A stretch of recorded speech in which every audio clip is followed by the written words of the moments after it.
Good morning. Welcome. Thank you so much for being here today. I know people are, Joe, you can leave one of them open because I think we're on science time, so people will mosey in as they see fit.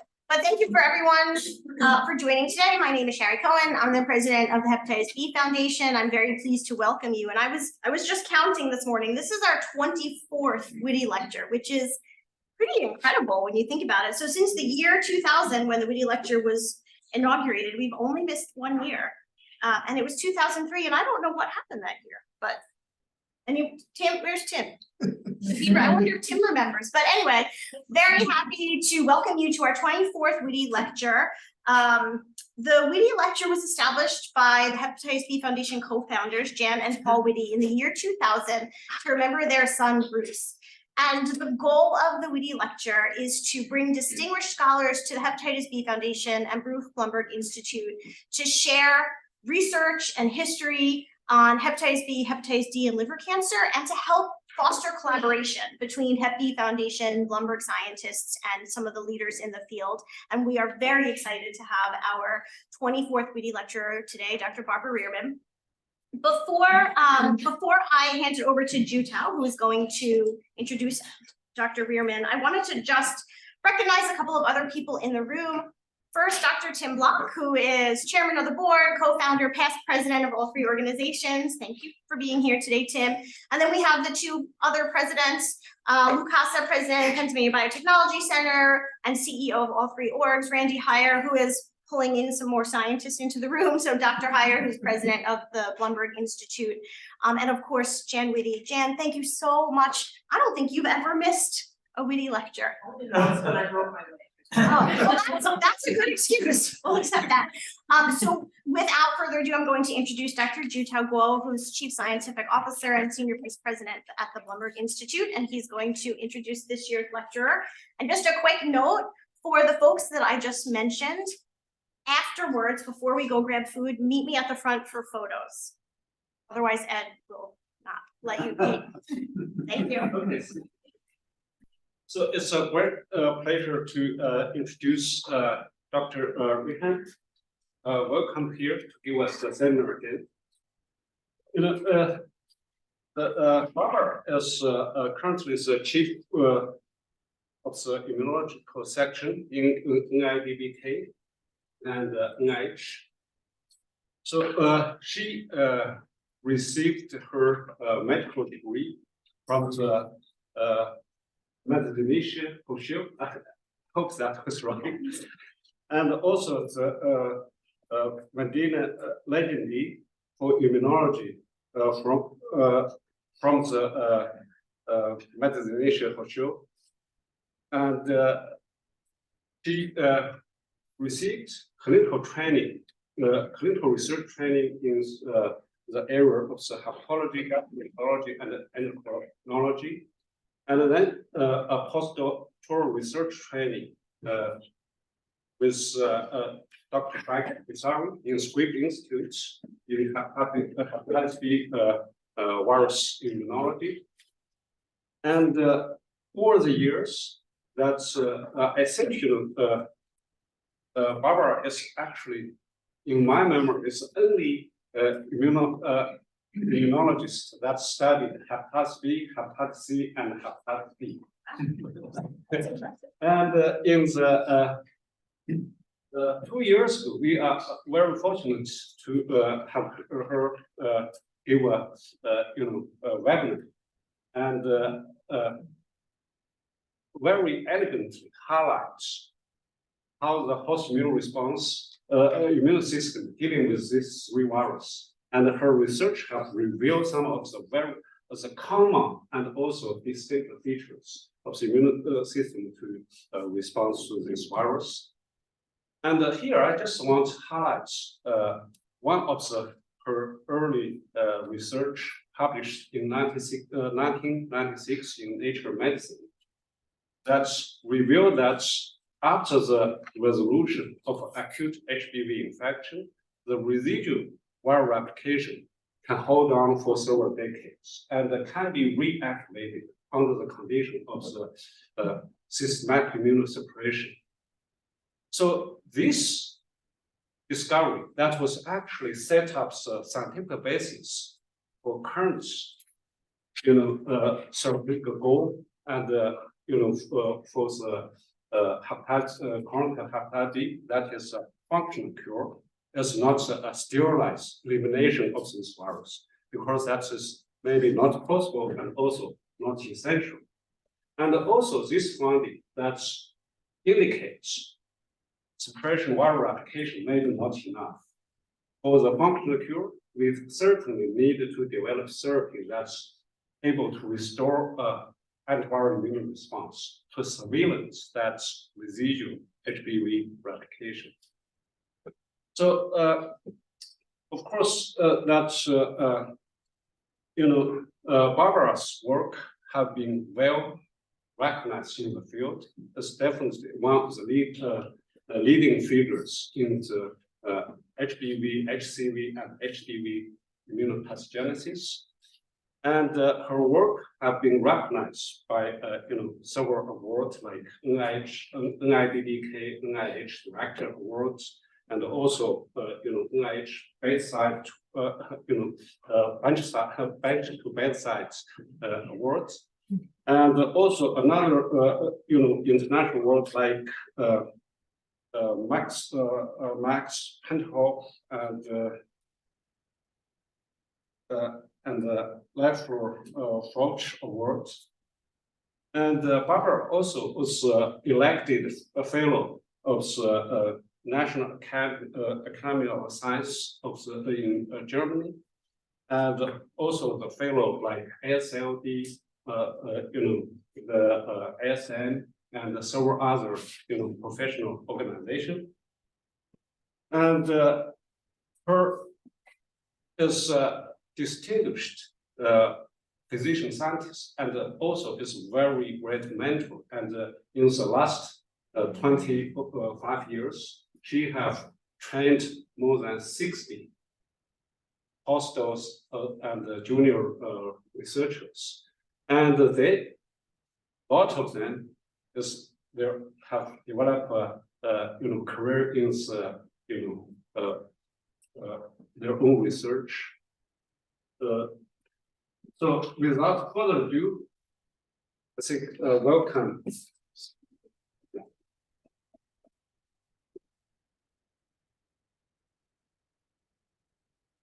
Good morning. It's a great honor to give the Bruce Witte lecture for the Hepatitis B Foundation, and to see so many who I've known for many decades, actually. And yesterday to meet with Mrs. Witte, I can pronounce your name the German way, you told me, Mrs. Witte, and this was also a special honor and pleasure. So it's nice for me to come back and to see the trifecta really of the Blumberg Institute, the Hepatitis B Foundation, and then the Biotech Center in this new location. And I see how all of these different parts interact, and this is quite inspiring. It tells me where the research will lead to and why it's important, also from the patient side. So with this in mind, I will present a little bit of my personal history and results that we discovered along the way with many collaborators, mentors, and trainees, and to do it in the way that's understandable also from the patient view. It's impossible now to summarize all of these new HBV cure workshops with all of these new immunological results and approaches, but I think this can be done in a separate way. So with this in mind, so hepatitis B is still a major problem worldwide. I don't know how to advance. No, okay.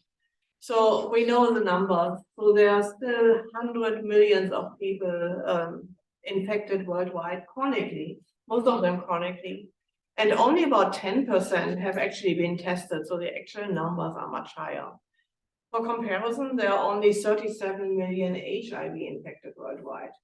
So this research is important. It's important, especially in Africa and Asia, but also in Western countries, in Europe and in the US, where numbers are also high, and many have not been tested yet. So HBV is a partially double-stranded envelope virus. It's a DNA virus that replicates with a reverse transcriptase mechanism. And this is also a standard slide that many virologists have shown again and again. So I'm just going to mention that unique features that are relevant for the immune side of the response to the virus are that hepatitis B virus replicates in nucleocapsids in the cytoplasm, and therefore it does not trigger any strong innate immune response.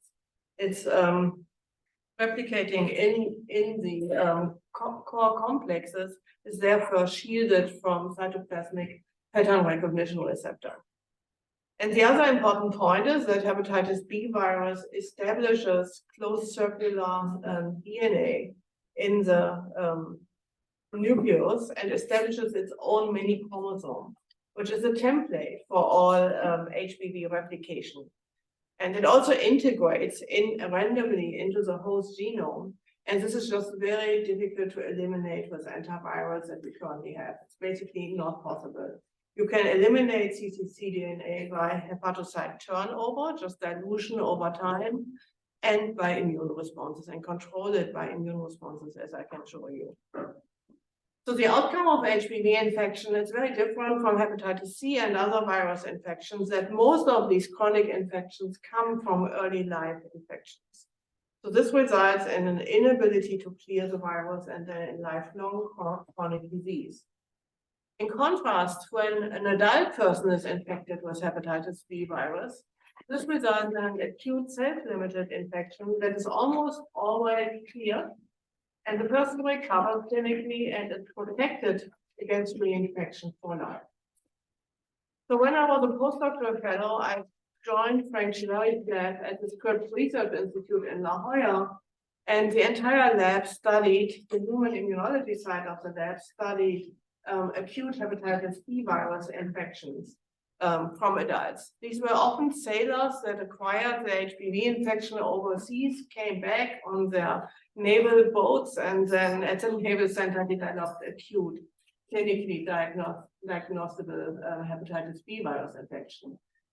We were able to obtain blood samples, and I followed many other postdoctoral fellows, Carlo Ferrari, Gabriele Misale, and others, in trying to identify the peptides and proteins of the hepatitis B virus that are recognized by the immune cells that we isolated from the blood. So here's one representative result. You see that 6 patients with acute hepatitis B virus, we took their blood lymphocytes, we cultured them with these individual peptides shown at the bottom for several weeks in the incubator, and then we tested whether they recognized and lysed hepatoma cells and peptide pulsed EBV B cells in the tissue culture. And that was measured as % specific cytotoxicity. So the cytotoxic activity of these cells against the antigen presenting cells and HBV specific cytotoxicity. There was never any patient with acute adult hepatitis B virus infection that did not have any strong immune response. So the standard term that we used in any paper, in all of the papers published from the Chisari lab, was that there was a vigorous, multi-specific, multiple target cytotoxic CD8 T cell response in acute infection. And my job was to identify peptides in the polymerase region. Others had already identified in core and envelope specific peptides. And this was done in the 1990s by scanning the HBV protein sequence for binding motifs to HLA molecules which present these peptides. And then they were tested for binding affinity to isolated HLA molecules. And if they were strong binders with a high affinity, there was a very high likelihood that they were recognized by the T cells. And that was indeed the case. And that way, many peptides were mapped in all of the HBV proteins. Today, this is done with overlapping peptides in a more unbiased and larger approach, but this worked very well. And the 5 peptides that are shown also at the bottom are still the ones, I would say, that in the context of HLA-A2 gives the strongest immune response, even today. We then followed many patients, and as just described, we found that T-cell responses persist for many decades. So if you take the lymphocytes, culture them for 2 or 3 weeks, and then measure cytotoxicity, you expand the HPV-specific ones, and you get strong cytotoxicity. This was good because also the immunity persists for many decades if you recover from an acute infection. However, what was surprising then, when I learned how to do nested PCR, and I found HPV DNA in many of these samples, in the serum and in the PBMCs. And that was set up in a way that I often tested 10 samples from the same patient from the same time point, and only 4 or 5 out of the 10 tested positive. So it was really very low level HPV that was present at that time. And at that time also, I remember that Claudio Pasquinelli was asked after I left the lab to repeat all of this, to be sure that it's really not contamination, because it randomly occurred in individual replicates out of 10. But it's just very low level of the virus. It's not present at every time point in the patients, but it's sporadically there. And when it's there, there is an immune response. So this was confirmed also that HPV and also HPV-specific T-cells persist long-term in the liver. This is a newer paper published by Mala Mainy's group from UCL in London. And she had liver perfusates from people who had recovered from hepatitis B. And in their livers, she was able to detect HPV-specific T-cells, and not only detect them, but they were also functional. With newer techniques where you don't need 3 weeks of stimulation, you can test directly. You find interferon gamma production as shown on the x-axis against core, envelope, and polymerase peptides very easily. So these T-cells persist in the blood and in the liver long-term after recovery, and are able to control any virus that again comes from cccDNA and increased transcription. So the HPV-specific immune responses are protective, but not sterilizing. What about transmission? So this is a study also we talked about yesterday evening with Tim Block. So transplants from people, liver transplants from people who are anti-HBs positive, HBs antigen negative, and anti-core positive, so have recovered from acute hepatitis B, can transmit hepatitis B virus. So there's still functional hepatitis B virus around that can be transmitted in 50% of the transplanted livers here, done a long time ago. And the virus is able to infect and to spread in the new host if there's no adequate immune response. And of course, transplant recipients are often immune suppressed, so that allows the virus to replicate. What about vaccination? So we know that we can completely prevent infection in adults and also in vaccinated children. And our children are vaccinated within 2 hours after birth, immediately after birth here, and they mount a protective immune response. Of course, the vaccine has an adjuvant. It's not like HPV infection. It's adjuvanted. It's given subcutaneously, so you get priming of immune cells in the lymph nodes and not in the liver. And you mount a good immune response that basically protects for many, many decades also. What do we know? So this is a study we have done with Mark Garney, my clinical colleague in the liver disease branch, whom I collaborate extensively on hepatitis B. And the immunological assays were done by Jens Werner, a postdoctoral fellow in the lab, who is now a liver surgeon at the University of Regensburg in Germany. And he found that HPV-specific antibodies and T-cells against HBs antigen, against the vaccine, persist for many decades after vaccination. And there's a good correlation also between these antibody titers and the T-cell responses. But is this immunity sterilizing? So we can easily measure that by testing immune responses against different T-cell targets. So if a person is vaccinated, it should only make an immune response against the HBs antigen, which is part of the vaccine. It's here depicted in a small diagram, but it's of course configured differently than shown here. And then the hepatitis B virus itself additionally has core and polymerase antigens. So this would allow us to differentiate between an immune response to the vaccine and an immune response to an actual infection. So when we tested this cohort of basically healthcare workers at the NIH that had been vaccinated a long time ago, we were able to administer a questionnaire and to define an exposure score. So many had needle stick injuries and had worked on wards where there were chronic hepatitis B patients. So they had been exposed or they reported other types of exposure to hepatitis B.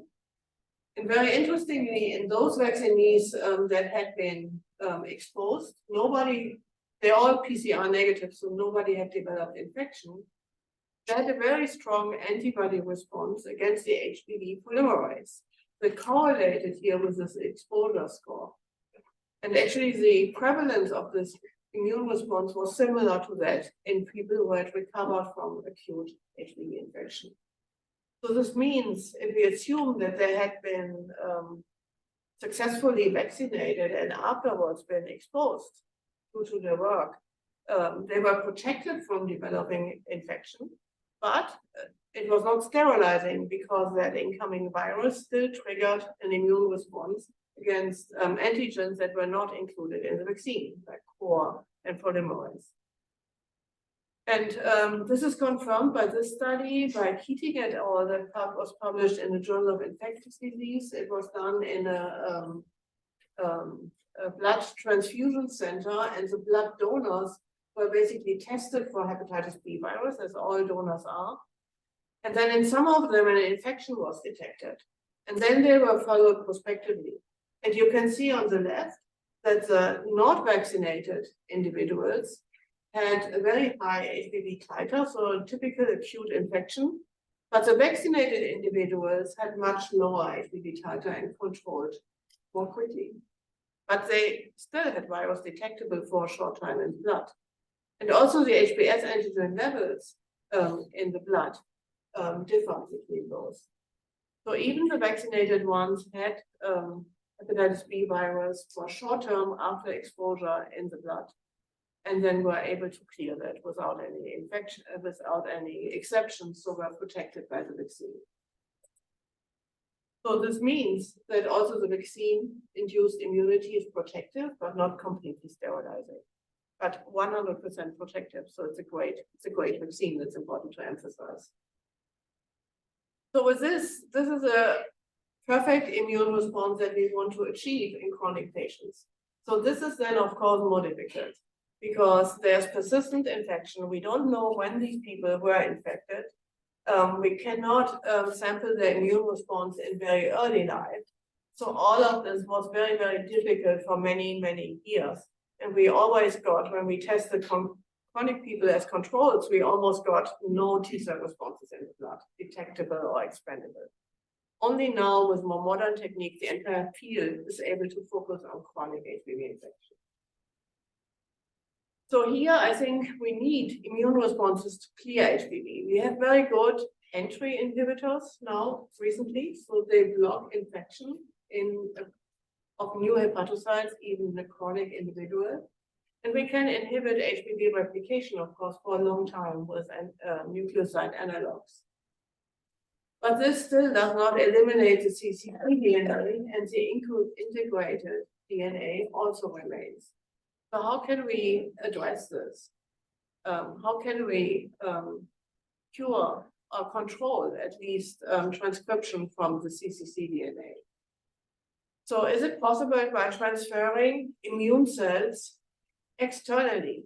And this is possible because there is this case report here that bone marrow from a donor who recovered from acute HBV infection transfers protective immunity. So you see here a recipient of this bone marrow was E antigen positive and S antigen positive, so typical chronic infection. Then he received bone marrow from an anti-HBs positive donor for other reasons, for other health issues. It was followed and developed an acute ALT increase and then seroconverted to anti-HBe and anti-HBs antibodies. So developed protective immunity. And so these immune cells, B cells, antibodies, T cells from the bone marrow donor, which had the perfect anti-HBV immune response, were able to clear the chronic infection, to control it. And you see here that there were HB core specific T cells in the donor, and then also in the recipient and throughout long-term follow-up. So that recipient was cured.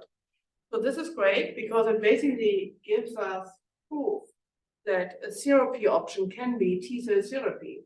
If we have T cells from individuals to personalized treatment, T cells from chronically infected patients, and then we give them, we express in them chimeric antigen receptors instead of the T cell receptor, and we infuse them back, they should be able to control the infection. This is a proof of principle that this is a viable immunological approach. So I recall this result of this finding. I didn't realize it was 28 weeks before the ALT. Do you have an explanation for that? No, I don't know. No, I don't know. It's long. It's longer than after acute infection. Yeah, that's true. I mean, it's a chronically infected person. Maybe it takes longer. I don't know how many T cells were received, how they multiplied when they infected the liver, whether there was probably immune suppression parallel, so also all of that. There was not a perfectly healthy adult person who was infected. But it shows that it's possible, and there are other case reports also. So this is great. So this is one of the approaches that is being used to develop CAR T cell therapy to basically personalize, give it to chronically infected patients. But more importantly, can the patient's own immune response be enhanced and made to clear and control HBV infection in chronic disease? This is more complicated. So of course we know from extensive clinical and epidemiological studies that there are all of these different phases of HBV infection in the chronic person. So in the first phase of life, the earliest phase here, it's still completely unknown why very high levels of HBV DNA can be basically ignored by the immune response. The immune response does not cause any inflammation, and liver enzyme levels, ALT levels, remain low. And then at some point later in life, there's some inflammation developing, usually goes up and down. This is called hepatitis then, not only infection, but hepatitis, and it's HBe antigen positive. Then HBe antigen is cleared, the infection, the inflammation calms down, and then can be reactivated. What we aim for in the end is functional cure, where the immune response controls the infection, and we have severe reduction in HBs antigen levels to undetectable levels. It's known that undetectability of HBs antigen confers benefits and reduces cancer risk and reduces cirrhosis risk. So this is all we aim for, to suppress immunologically or virological HBs antigen levels below the detection level. It's not completely gone, but it's controlled. So the immune response has been extensively studied with many, many modern techniques. And it's now known that high antigen load and insufficient CD4 T cell help basically changes a CD8 cell that is in the beginning functional and able to produce cytokines and to confer cytotoxic function into severely impaired CD8 T cells. So this has been studied immunologically, and there are specific markers of these immune cells that we can stain on their surface. One is PD-1, of course, it's an activation and also exhaustion marker. One is CD39, and then in the exhaustion state, there's high expression of CTLA4, TIM3, and NAC3. So we can very nicely monitor at the individual cell level these status of the immune cell and the exhaustion state. It has also been done at the transcription factor level, and you see here inside the cells you have different levels of EOMIS, TBET, and CCF1. And there's specifically one transcription factor that has been described now across all chronic infections.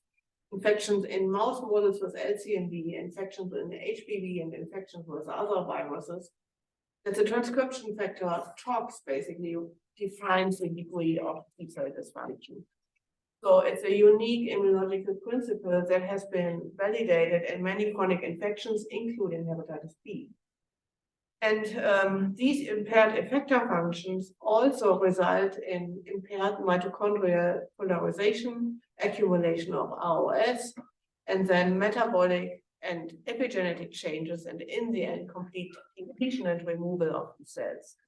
For hepatitis B, there have been 2 landmark papers published recently on the metabolic function and impairment of these immune cells.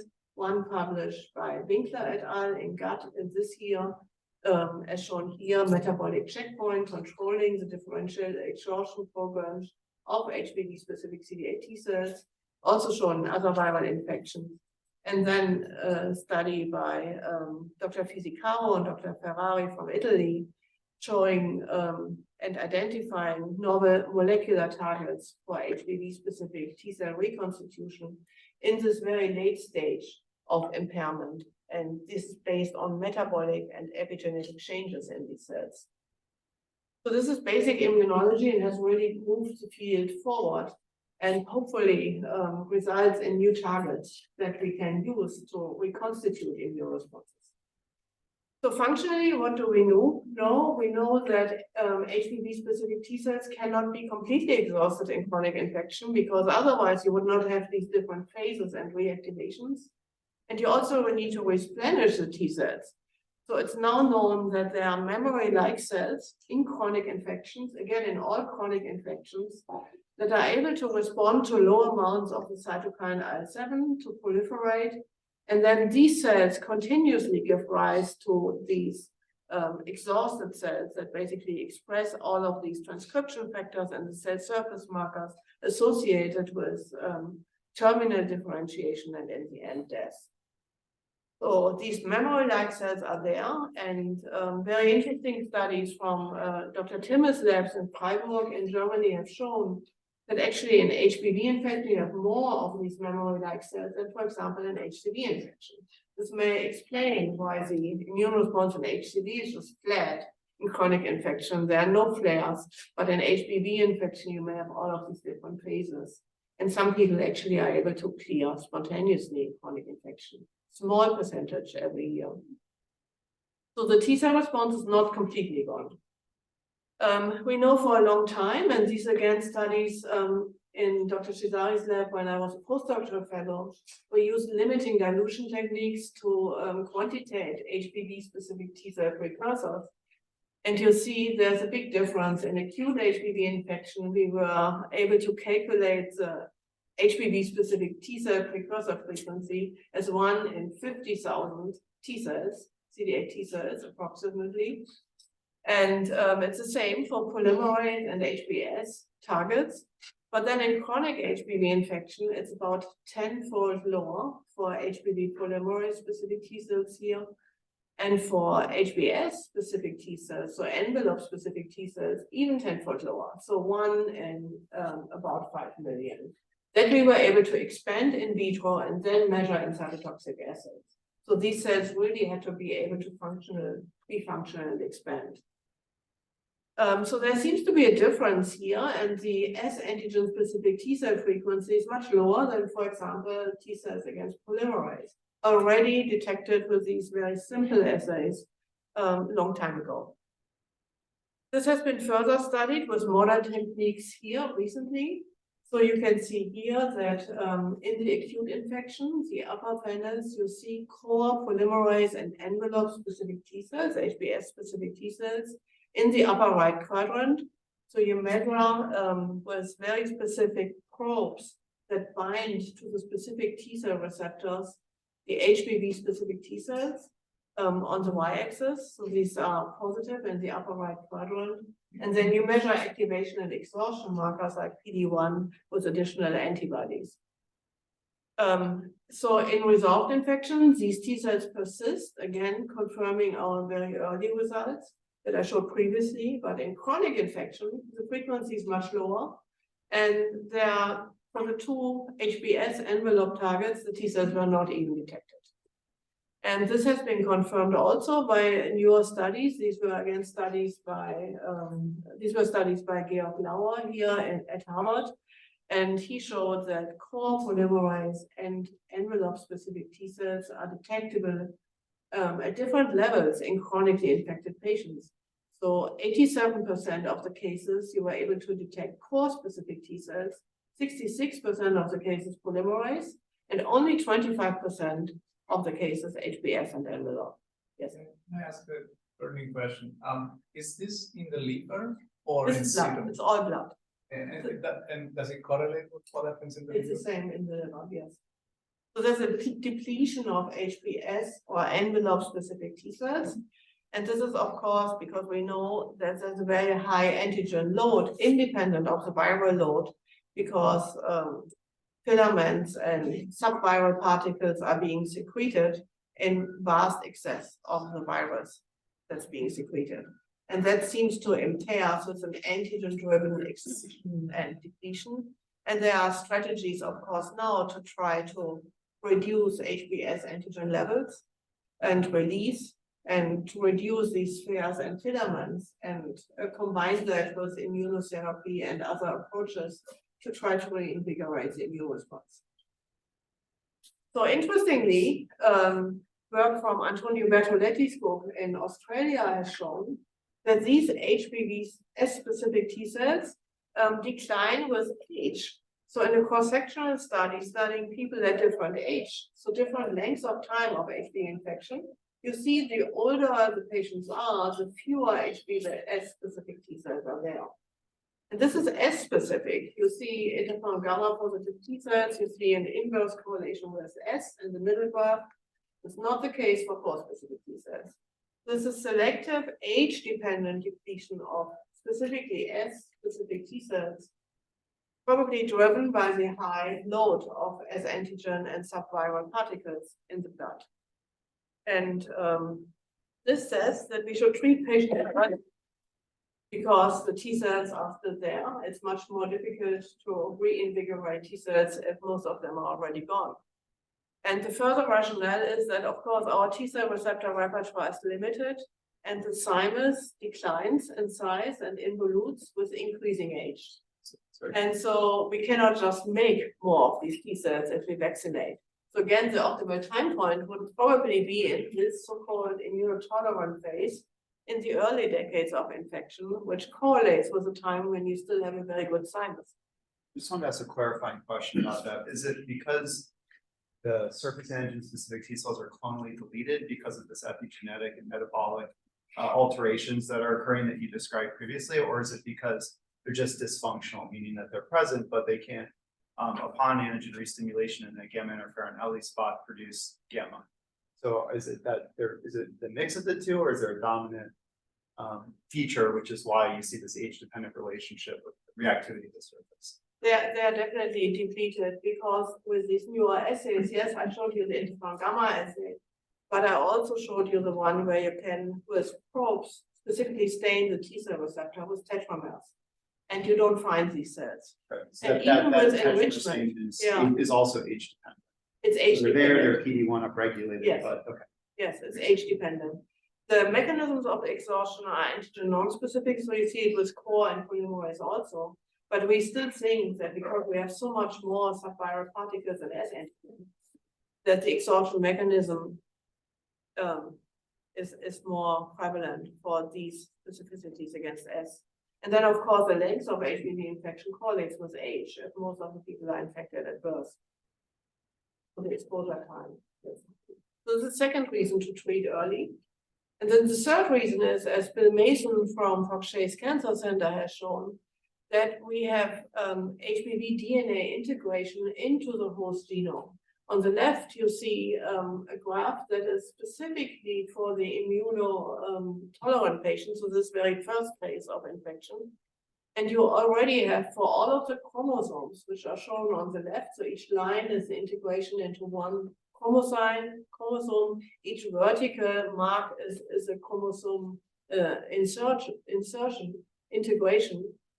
You see that you have many integrations already in the immune tolerant phase. So it happens very early. Thomas too from Australia has now shown that really happens quickly within hours after infection. And importantly, if you look and quantitate that, as Bill Mason has done it here in a really seminal paper, you see that the clonal size of these hepatocytes with specific integrations, because hepatocytes proliferate, increases with the subsequent HBV phases of chronic infection. So it's lowest in the immune tolerant phase still, although you have many random integrations in all of the chromosomes, but then increases in the subsequent phases. So if we treat in the first immune tolerant phase, we can hopefully prevent or reduce this clonal expansion of these hepatocytes with integration and thereby prevent cancer. So, of course, very difficult to treat. Very difficult to treat HBV patients, as I learned, with the current restrictions on medication available and not many people being diagnosed yet. So this is already difficult enough, but then to treat early in life, even more difficult. So what drives the disease pathogenesis? So I talked about immunity and immune responses, but what really drives these changes in ALT levels? This is the second part of my talk. And I can make this fast and the third one also. It is very interesting that the T-cell response strength does not necessarily correlate with disease severity or inflammation severity. You see this change from the HBV antigen positive to the HBV antigen negative phase here. You see that it's associated with decreased ALT levels and decreased viremia. But interestingly, as Malamaini has shown, the HBV specific T-cell responses increase. So even so you have lower ALT levels, you still have higher HBV specific T-cell reactivity. So the T-cells do not necessarily correlate with disease activity. And so what then drives this? So here you see again, the expansion capacity of these HBV specific T-cells also increases in the e antigen negative phase. So this is an in vitro expansion and proliferation assay. You see in black how many T-cells you have after expansion in vitro. So these are really the functional T-cells, and they are much more functional in the HBe antigen negative phase. And they are not associated with increased ALT levels. And this, of course, is reminiscent of acute hepatitis B studies done in chimpanzee by Luca Guidotti and Francis Chisari's lab in the late 1990s. And you see here that HBV DNA levels already decrease in the chimpanzee liver in the acute phase prior to the ALT level increase. So this is thought to be due to HBV-specific T-cells infiltrating early and exerting cytokine-mediated elimination of HBV DNA and suppression of replication. And then the inflammation comes later when all of the HBV-specific bystander cells infiltrate and drive the inflammatory infiltrate. I was just curious, in the example you showed earlier in the transplant recipient, you had chronic, and then I believe you had 24 weeks and maybe a 52-week, and you saw the presence of T cells. Was T cells measured prior to that 24-week time point? No. I was wondering about that relationship in that setting and to ALT. No, it was not, but that's a very specific patient. I mean, with immune suppression and underlying other diseases. So I think it cannot be, it's not cannot be used for natural history studies.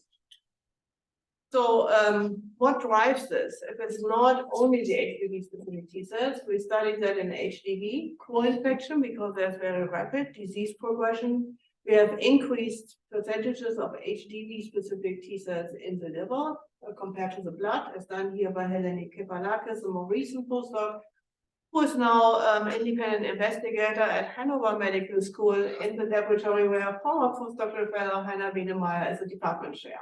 So that's really great. So already several generations here.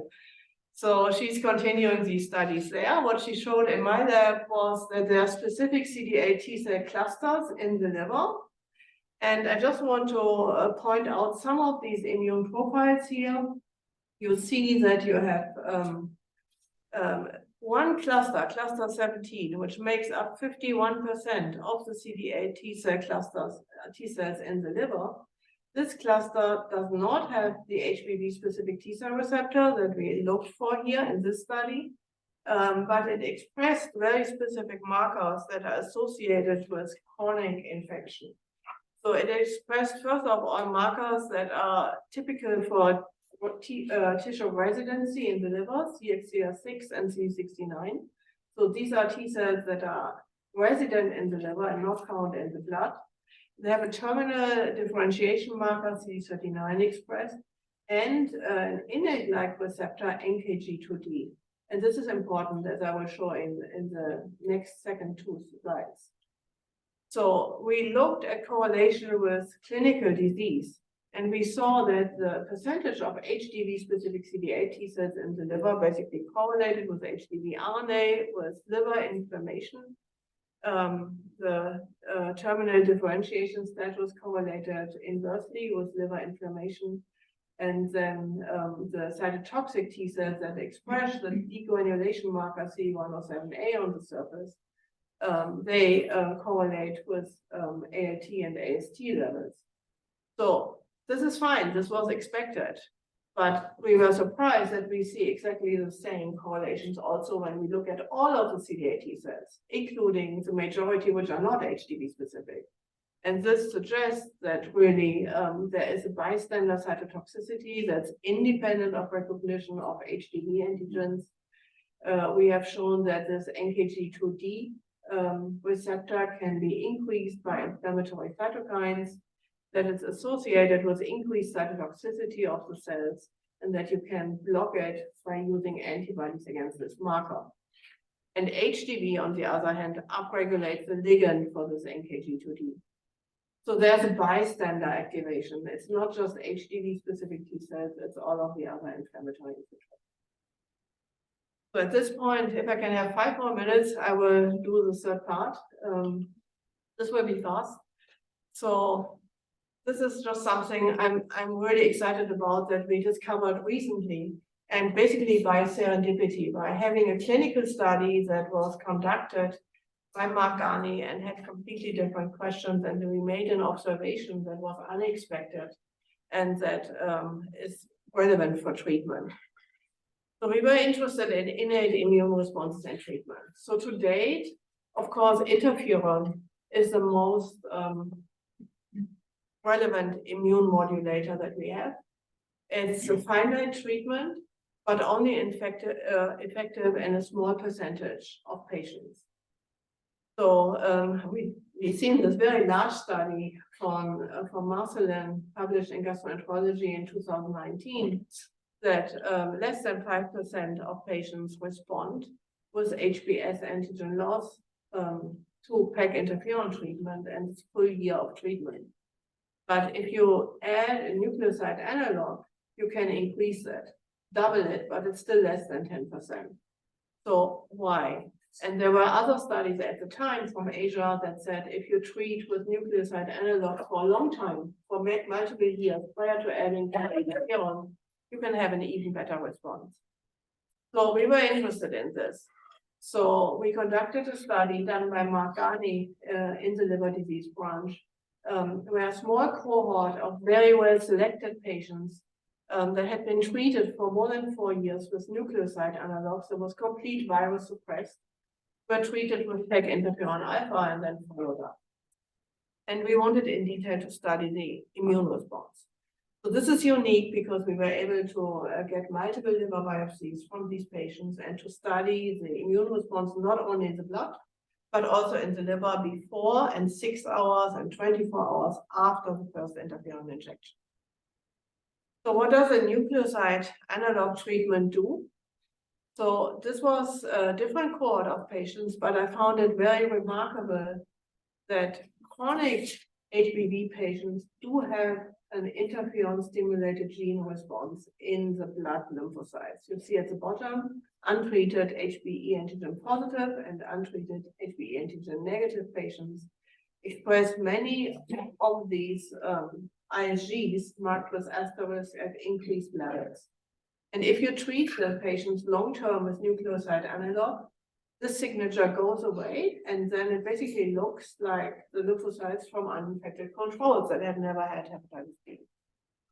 So even though HBV itself doesn't induce innate immune responses, we think that the virus doesn't do it. There's still an inflammatory environment where you have IgG expression, and you normalize that with long-term nucleoside analog treatment. That was unexpected to me at that time, and it's quite significant because you can see that these IgGs here, basically there's a significant fold change if you treat them. It's a reduction by 17, 12-fold, 7-fold, and these are all inflammatory IgGs that basically activate other immune cells and recruit them to the liver. So in this setting, what happens then if we treat with interferon? And we decided based on our studies on hepatitis C, which were very handy at that time, that NK cells are a good biomarker for type 1 responses. Because we can see them in the blood, they respond readily to interferon alpha beta, and they show increased cytotoxicity, trail expression, which is the cytotoxic effector molecule and also an IgG, and they downregulate interferon gamma responses. So we just said, okay, from these patients, after the first interferon injection, we just take blood and liver immune cells from the biopsy, and we do flow cytometry and we stain the NK cells for trail expression, which is an IgG and should be upregulated in response to the interferon. And so what we saw is, even though the patient cohort was very small, we saw two different subgroups. About half of the patients had a very good NK cell response early, within 6 hours after the interferon injection, and the other half, shown in blue here, did not. And the ones that had a good NK cell response had that in the blood and in the liver. In both cases, the NK cells upregulated trail, this IgGs, and it was also associated with an increase in liver enzymes. And this was the maximum value that very closely monitoring after interferon injection was detected within the first weeks of the treatment. And when we look at HbS antigen decline, almost all of the patients had genotype A, which is important for the response and S antigen decline. So we're not heterogeneous. We saw a stronger reduction of HbS antigen levels in those people with an NK cell response. This suggested that the NK cell activation in the liver had something to do with the HbS antigen reduction. And indeed it had. We have some evidence that this trail induces hepatocyte death. First, because we saw in these patients who had a good response to interferon, we saw within 6 hours after the first injection, an expression of trail receptors and in close proximity to expression of cleaved caspase-1, which we were able to stain with antibodies. And this suggests that a cleaved caspase-8 is expressed in hepatocytes that undergo apoptosis. This suggests that the trail response and the hepatocyte apoptosis are related. And at the same time, you see also cleaved caspase-cleaved keratin 18 increase in the blood, only in those patients with a strong T cell NK cell response. And you also see HBV DNA levels increase a little bit in the blood at the same time point. And this is unexpected because all of these patients were continuously on nuke treatment and were completely viral suppressed. So we argue that this HBV DNA can only come from hepatocytes that are lysed and release not just ALTs, but also this little bit of HBV DNA. So that there's an effective NK cell response in the liver that's activated by interferon. Excuse me. Yes. So in these patients, not all hepatocytes are HBV infected, right? Not all. So then, I mean, do you see that it is indeed infected hepatocytes that undergo? No, we did not stain for HBV DNA in those hepatocytes. That could be uninfected. Yeah, so that we don't know, but it's a very mild HBV DNA increase. So some HBV infected hepatocytes must have been nice. So this trial response in NK cells, I mean, basically reflects the overall NK response to interferon, because other IgGs were also induced in those patients with NK cell response. So it's also that probably other IgGs in the liver, in the hepatocytes were turned on. It's not just an NK cell response. It's just NK cells and hepatocytes probably increased IgGs. And Mark Garney has data that support that. So why is this differential NK cell activation happening? So PEG interferon consists of the PEG part of the molecule and of the interferon part.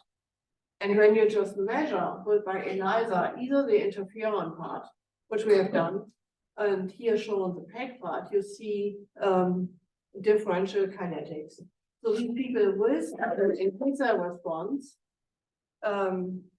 had a much faster increase of PEG levels, of PEG interferon levels in the blood within hours after this first injection. And then with long-term follow-up, it basically normalizes and plateaus in both patient groups. But there was a faster response and a faster increase in PEG interferon levels in the blood in those patients with an NK cell response. So why? We found that it correlated with anti-PEG IgM antibodies and inversely. So this individual here had a strong IgM antibody response against PEG. And then this antibody response decreased after interferon injection. And only when it decreased became interferon alpha levels detectable in the blood and reached the peak. So there was a delay. So we argue that there is a complex building between PEG interferon and antibodies in some patients who do not have NK cell responses. This is based on this study in mice. You can immunize mice with PEGylated proteins. You get an IgM response against PEG. And then this results in IgM-mediated complement activation and clearance of these complexes in the liver by Kupffer cells. So we wondered whether these patients had a pre-existing antibody response against PEG, which basically changed the interferon response. And this is a case. So patients without an early NK cell response have more PEG interferon alpha IgM immune complexes. You see it on the left. In this first graph, no NK cell response, more complexes, and also on the right part. So this suggests that these complexes are formed in people who have antibodies against PEG. This removes the PEG interferon from the blood, drives them into Kupffer cells in the liver where they are cleared. And therefore, you don't have an early NK cell activation and you don't have so early IgG induction. Later on, it plateaus and this is corrected, but the early kinetics is different in these patients. And this is the final slide here. You see that PEG interferon alpha is sequestered in Kupffer cells in the liver. We can show that by staining. So there is a co-localization of PEG shown in green at the bottom, and then CD36, 68, which is a Kupffer cell marker, and IgM antibodies on the right. So this suggests that these complexes are already cleared by Kupffer cells. And we had a small patient cohort, but there was a clear separation between the staining results in the people without NK cell response and those with NK cell response. So to summarize, this shows that the different kinetics of PEG interferon injection and innate immune responses really depend on pre-existing antibodies to PEG. And this affects the response not only to PEG interferon and hepatitis B, but probably to many other drugs that are more difficult to study because you don't have very nice virological readouts that can be easily followed. You study cancer and treat cancer, it's a long-term treatment and it's more difficult to quantitate. But many, many drugs in clinical trials are pegylated, and so this results has broader implications. And also the COVID vaccines include a PEG component, so our antibody level to PEG probably increases through environmental exposure, to exposure to medicine, to exposure to cosmetics, to all kinds of things in our environment, and this may affect the response. So to summarize all of this, the three parts. The first part was natural and vaccine-induced immunity. It's mediated by HBV-specific T cells and antibodies. It's protective, but not sterilizing. So in chronic hepatitis, there are case reports that suggest that really chronic hepatitis can be cured by transfer of exogenous HBV-specific immune cells. And we think that T cells that do not recognize HBV antigens contribute to inflammation. In this case, we had shown NKG2D-driven bystander cytotoxicity, but this has broader relevance. Other laboratories have shown it for NASH, for MASH, for other viral infections, for acute hepatitis A virus infections, for everything. And finally, the last point, treatment with PEG interferon.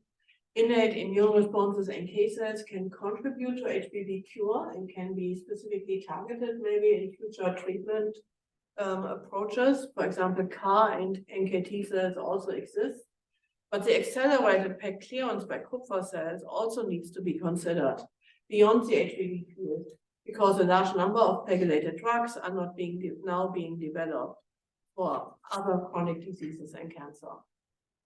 And so it's an unexpected finding of broader relevance. And with this, I would like to thank everybody, you for listening to excessively long talk, and also the Liver Disease Branch, which has been my home for the past 25 years at NIH. Jake Liang, the branch chief, Jay Hufnagel in the clinic, all of my clinical collaborators. I mentioned Mark Garney, I mentioned Theo Heller for hepatitis delta virus infection, for hepatitis delta virus infection, Jarol Rockman to study NASH and MASH, and all of the postdocs who have trained in my lab. Thank you very much. Thank you. Great talk. So in the last part of your talk, you talked about the role of the NKT cells, and then how pegylated interferon plus nukes results in this the nukes enhance the response. Could you speculate, and then there's a second part of this question, on what you think the role of the nukes are? Obviously to control DNA, the DNA of the virus. Is by reducing that, is that what is resulting in the enhanced response, or the smaller number of infected cells? Along those lines, the second part of the question then is back to the transplant, bone marrow transplant, which I know was one patient a long time ago, and we don't even know much about the patient, but that individual obviously was cured and treated with immunosuppressive drugs, which would be somewhat paradoxical when you think that the bone marrow treatment cured them of Hepi. If we knew what those immunosuppressive drugs were, and we can guess what they were, are they taking the kind of breaks off the NKT cells? No, immunosuppressive drugs would affect all of the immune cells. So I think this is more broad, general effect. So I don't think that was a key. The first part was the What DNA suppression by using any DNA suppression agent would achieve the enhancement, or so there are many different. There's a virological answer, of course, that if you suppress long-term HBV replication, so this combined, I did not talk deliberately about the virological part at all, but I know, I mean, there are many different approaches to combine different agonists that target different parts of the HBV replication cycle, and they are all additive. So in my case, what I showed was the IgG expression and the transcriptome analysis, that long-term nuke therapy reduces inflammation and reduces activation of immune cells. So as we know that this is in general really important. If you are in a chronically inflammatory environment and you come in vaccine, it's much more difficult to get a good vaccine response against any vaccine. So This was shown by John Berry here from University of Pennsylvania in mouse studies with LCMV. So it's generally better to have a calm environment and have the immune cells in a resting state. We know that from hepatitis C, so the people who have high IgG levels due to genetic predisposition, they have a weaker response to the injected interferon. And we know that NK cells also respond weaker. So I think it's just better to turn down the inflammation as much as we can. So, you mentioned the CD8 cells in younger patients or immune tolerant patients. First question is, are those CD8 cells as functional as those that you analyzed in Frank's lab from the patients that recovered from HPV? So that we don't know. So completely different assays were done, techniques were used at that time. Qiangmei Chang here from University of Pennsylvania has in the hepatitis B research network study used the same technique, modern techniques, and studied lymphocytes from patients in all of the different phases. So this is published, this is reported. I think we need to have much more studies on the immune tolerant phase, on this first phase. We don't know why there's no ALT increase. I've showed you myelominase examples that a strong T-cell response does not necessarily result in an ALT increase. It may be the bystander inflammation that causes this ALT increase, but we don't know what's happening in the immune tolerant phase. At that time, I would think that the T cells are not as exhausted, so all of these metabolic changes, all of these cascades of event is not completely at the end point yet. So I would think that they are more functional. Yeah, But they have not been studied with these ex vivo techniques. I mean, that would be consistent with the Mason and Kennedy study, which shows the nuclear hepatocytes, otherwise you wouldn't have the clonal expansion, Yes. right? But then this begs the question, can they not see certain hepatocytes? In other words, is there a population of hepatocytes that basically, let's say, does not express MHC, I don't know. And if that were so, that would have implications, for example, for this concept of CAR therapy here, because it essentially would mean that in melanomas, only a certain fraction of cells can be seen and the others not. Is there anything known about? It's not known. So we now have the technology, which I did not show at all. I mean, in multiple centers, Adam Gehring at University of Toronto, Georg Lauer in Harvard, we at NIH, possible to get fine needle aspirates, which is less invasive than liver biopsies. And it's possible to monitor with these modern techniques that are really, really specific and sensitive, all of the immune cell compartments in the liver, including the hepatocytes. And then at the same time, combine the immunological analysis with virological analysis in the hepatocytes to look at the transcripts directly, to see whether novel treatments affect transcript expression, and to study this. And I think this is being done in treatment studies, but it should also be done in just natural history studies and to characterize better the different phases. We cannot just do it with the peripheral blood. Is the level of the T cell response affected by the HLA allotype of the patient? It's a good question. The quality of the T cells, yes, they recognize obviously different peptides from hepatitis B. I mean, all of the initial studies were done for HLA-A2 because it's just the most prevalent HLA haplotype here. These epitopes that were identified, the peptides, they're very good to use as readouts for immune responses here. HLA-A24 is more prevalent in Asia, and that has then also been studied. But I recall also studies from Christoph Neumann-Heveling from University of Freiburg, and also supported by our HDV studies, that very interestingly for viruses that mutate, like HDV and that escape from immune responses, there are rarely any functional epitopes left in HLA-A alleles, and most of them are B alleles. So and very strong responses restricted by HLA-B alleles. So this is maybe already a secondary line of immune responses indicating that at the population level, the virus has completely escaped from all HLA-A restricted immune responses. So for vaccine purposes, to develop vaccines that work in multiple HLAs, people focus on HLA-A alleles, but I think they also need to include B alleles. It can be very strong, but are also associated with autoimmune disease, like rheumatoid arthritis and other diseases. Maybe because they are too strong, so qualitative differences do exist.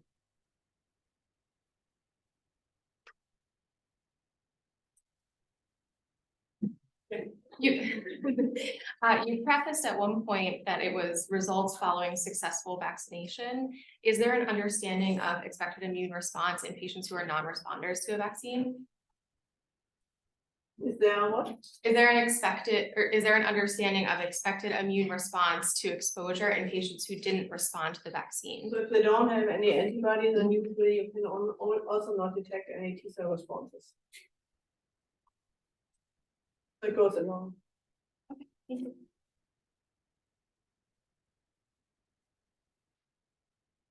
Question, Dr. Newman. So we get a lot of people who call us, usually healthcare providers, that they change jobs or their job makes them get their antibody titers every couple of years, every year, and they wind up with reduced titer, and so then they want them to get reboosted or take a series over. So we wind up with people who over the course of a career are taking 9, 12, many doses. And so what we do is align with the science and the CDC and say that it's, all evidence indicates that it's less a lifetime, and waning surface antibody does not mean waning immunity, but it's hard for people to grasp. Is there a better way of explaining, or a scientific way of explaining, and I know this probably won't happen, but is there a better test? Like, what if we tested for T cells? Is there something else that we could test for that would help confirm long-term antibody status that would be easy application in the clinic? The T-cell responses are usually more labor intensive and more complicated to measure. So I think it's great that we have these antibody responses. I would not replace them or add to that. Although Nina Lebert in the last International HBV meeting described nicely a reasonable throughput cellular response assay using true culture tubes, which directly from whole blood, you can peptide restimulate and then just look at from the whole blood the presence of interferon gamma or something of that nature, just to quantify if there was an antigen specific response. So maybe if that could be commercialized in a way that would help in diagnostics, maybe that could be possible in the future. Yeah, but which antigens were tested? I mean, that worked very well. I'm familiar with this assay and also the publications. It worked very well with COVID antigens because the response to SARS-CoV-2 is just so strong. But in chronic hepatitis, it's much more difficult. I doubt that you can get anything that you can really, where you see quantitative differences. Agreed. If the precursor frequency is too low, potentially an expansion step in between might be necessary. Just was trying to think collectively as a group about how maybe additional cellular or molecular metrics could assist with that question. Thank you. Okay, I think we should. Yes, thank you.